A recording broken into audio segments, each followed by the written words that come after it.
Well, God has brought all the Israelites out of Egypt, and he's brought them there to Mount Sinai.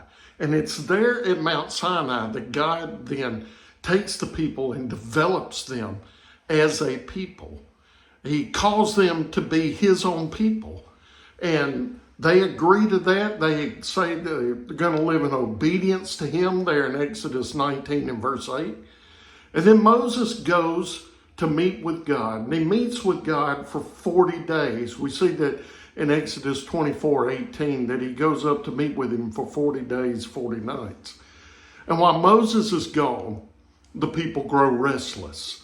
And so let me read to you Exodus 32, verse 1 through 4. When the people saw that Moses delayed in coming from the mountain, they gathered around Aaron and said to him, "Come make gods for us who will go before us, because this Moses, the man you brought up from this land of Egypt, we don't know what has happened to him." And Aaron replied to them, "Take off your gold rings that are on the ears of your wives, your sons, and your daughters, and bring them to me." So all the people took off their gold rings that were on their ears and brought them to Aaron. He brought the gold from them, fashioned it with an engraving tool, and made it into the image of a calf. Then he said, "Israel, these are your gods who brought you up from the land of Egypt." How quick the people were to abandon God. 40 days may seem like a long time to us, but in the grand scheme of things, they're not.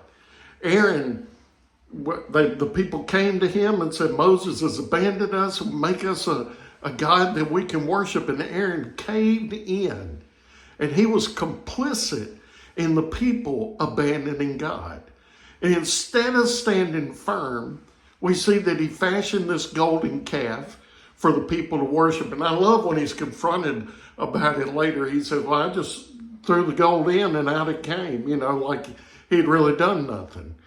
We see this still today, that God's people will not stand up under the pressure and say, "We're going to stand for God, regardless of if it costs our job, regardless if it costs us our social standing, regardless of what it costs us, we're going to stand for God." We see that many Christians today are just like Aaron and give in to be like the other people.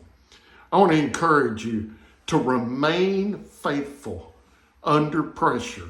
We face it from all sides, but remain faithful to the Lord under pressure. Hope that you join me next time as we continue in Exodus.